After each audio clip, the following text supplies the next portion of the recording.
Ladies and gentlemen, good evening and welcome back to our YouTube channel once again. And it is my hope and prayer that this video is actually going to find you guys in good health. Personally, I am fine, as you can see. Kisumu is also fantastic. And maybe you could also let me know where you're watching the video from, the county or the country, in case you are out of the republic. Ladies and gentlemen, 2024 is going to be a defining year for Musalia Mudavadi and Rigathi Gachagua as far as Kenya Kwanza politics is concerned.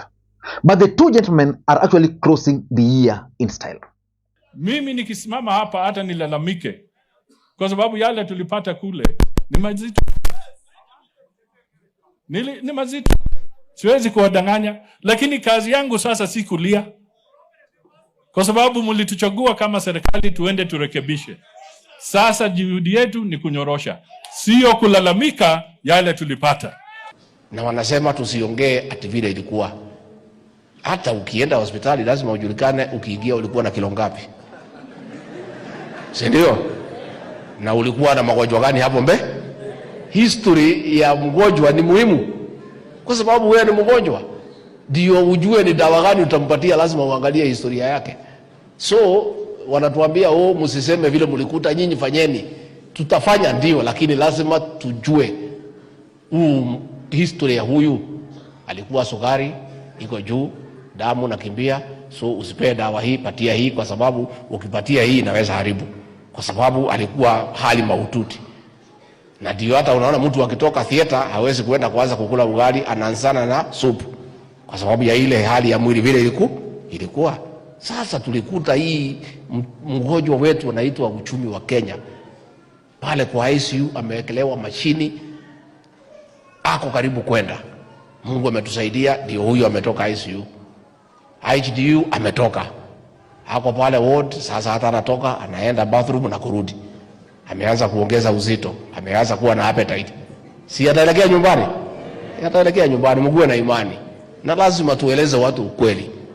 Najua mimi wananidharau, mimi naongea ukweli. Unataka niendelee kusema ukweli ama niseme uongo? Mimi nitaendelea kusema ukweli, na kwa hivyo mambo itakuwa sawa. Na in that clip, I'm convinced beyond any reasonable doubt that Musalia Mudavadi is actually sending a message to Rigathi Gachagua to stop blaming Uhuru Kenyatta for anything or for the failures of Kenya Kwanza. So in this video, I want us to do a critical analysis why Musalia Mudavadi delivered that message to Rigathi Gachagua. But before we do that, for those who are watching this channel for the first time, please take a second or two, click that subscribe button so that next time we produce a video like this, YouTube will automatically notify you. And to the subscribers, I want to continue thanking you guys for your continued support, because without that support, this channel cannot be where it is. Ladies and gentlemen, without any further ado, allow me to dive in. But before I dive in, allow me to also take this opportunity to thank the following people for the boxing gift they delivered to me yesterday, but one. Ladies and gentlemen, why do you think Musalia Mudavadi decided to contradict the position of Rigathi Gachagua? Because let's face it, according to Rigathi Gachagua, all Kenya Kwanza problems were caused or are being caused by Uhuru Kenyatta, who left empty coffers. As I speak here before health professionals, you all know it's important before you treat a patient to know the medical history. When patients appear before you, the first thing, once you find out how they are feeling and what is troubling them, you seek to know what is their medical history, because that informs you on the plan for treatment, on how to deal with the patient. And there is no way you can treat a patient without understanding the medical history of that patient. And that is why we must keep reminding the people of Kenya where President William Ruto found the economy of this country. When I spoke here on 13th of September last year, I said we found empty coffers. I repeat, we found empty coffers, and that is the truth. Nataka kuambia watu ya Kenya Kwanza. Sijaongea kwa muda, wacha leo niseme yote. Wacha leo nizungumuze mzuri ili watu wajue ya kwamba Migori imenguruma, si namna hiyo. nimesikia huyu Rigathi Gachagua akisema ya kwamba Rigathi Gachagua nimesikia ati alisema amepata milioni 93 peke yake baada ya kuingia pale. Na juzi imetoka ya kwamba alikuwa ameomba 1.5 bilioni ya kununua furniture na nguo ya bibi yake. Msimuliona? Ati anataka kununulia 1.5 bilioni, anataka kununua magari na nguo ya bibi yake. Hiyo bibi yako na nguo kali namna gani? But Musalia Mudavadi is now telling him that is not the case. Why do you think Musalia Mudavadi is addressing Rigathi Gachagua in that manner? For me, Musalia Mudavadi is interested in achieving the following objectives. Number one, Musalia Mudavadi is actually trying to appeal to those who are sympathetic to Uhuru Kenyatta. The truth of the matter is that Uhuru Kenyatta is still going to be a factor in Kenyan politics moving forward. Vile mjuavyo, mimi nimekuwa rais kwa muda wa karibu miaka 10, si ni kweli? Lakini sasa mimi nimestaafu, si ndio? Lakini kustaafu sio kuchoka. Ama namna gani? Kustaafu sio nini? Hata wengine wanastaafu wazee ndio nguvu inaongezeka. Ama ni namna gani? Na mimi wakati hata kama nimewacha siasa active, mimi bado ni mfuasi wa nani? Mfuasi wa nani? Sasa akiniambia twende lazima na ndipo mimi nasema mimi nilimuunga mkono wakati huo na bado nitaendelea kumuunga mkono kwa sababu mimi naamini yeye ni mtu wa ukweli, yeye ni mtu anataka kuunganisha wa Kenya, yeye ni mtu anataka amani katika taifa letu, na ni demokrasia na haki yangu kusupport yule mtu mimi amani namna gani? And because Uhuru Kenyatta is going to be a factor in Kenyan politics moving forward, Musalia Mudavadi is positioning himself to inherit that support base. Remember, Mount Kenya today is drifting away from the grip of William Ruto towards Uhuru Kenyatta. And I've always asked you a simple question on this platform severally. In 2022, if Uhuru Kenyatta just had the leeway of choosing or endorsing his successor with Ben Nasa at that time, who do you think he would have settled on? He would definitely have settled on either Gideon Moi or Musalia Mudavadi. The truth is, Uhuru Kenyatta just settled on Raila Odinga because he fell out with William Ruto, and he knew that the only person who had the ability and the capacity to defeat William Ruto was none other than Raila Odinga at that time. So Musalia Mudavadi is trying to be seen to be sympathetic to Uhuru Kenyatta compared to Rigathi Gachagua, because let's face it, those who are opposed to Uhuru Kenyatta will definitely go to Rigathi Gachagua. But those who are now sympathetic to Uhuru Kenyatta can never support Rigathi Gachagua. That is the fact. In fact, in the mountain today, if you ask those who are opposed to Uhuru Kenyatta who their preferred presidential candidate would be in 2027 or 32, they will tell you Rigathi Gachagua. But Mudavadi understands that as far as politics is concerned, there is the mountain.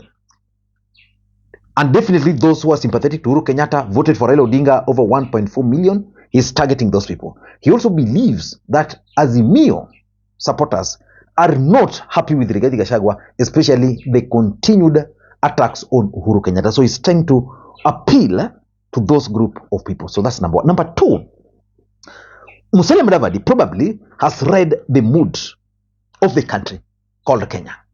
The truth of the matter is that blaming Uhuru Kenyatta for the failures of what or whatever reason is no longer exciting to Kenyans. It's a stale story. Kenyans don't want to hear it. The truth is, Kenya Kwanza has actually failed. And therefore, every time they blame Uhuru Kenyatta, the thing is, they believe that Ruto was part of that government because Ruto was Uhuru Kenyatta deputy for 10 years. Even if you remove the 5 years during the handshake, he was actually controlling the government between 2013 and 2017. That is the fact. So most Kenya understands that. And therefore blaming Uhuru for the failures. Like, for example, William Ruto has just failed to repay the Eurobond. When was Eurobond taken in the Republic of Kenya? 2014. Who opposed to the Eurobond? Raila Odinga. William Ruto actually defended the Eurobond at that particular time. So Kenyans are really tired with the constant blame of Uhuru Kenyatta. So I think Mudavadi is very clever. He has read the mood of the country. That every time you try to blame Uhuru Kenyatta, Kenyans will tell you, oh, no. So he doesn't want a situation where he's actually accused or is lumped with the people who are constantly accusing Uhuru Kenyatta. That's number two. Number three, and this is also very important, Mudavadi wants to be seen as result-oriented. I think he wants to portray an image of someone who is more presidential compared to Rigathi Gachagua, because there's a problem, which all of them agree, that the country is not headed in the wrong direction. I mean, it's not headed in the right direction. But what is the cause of that? Do we look into the past or do we look into the future?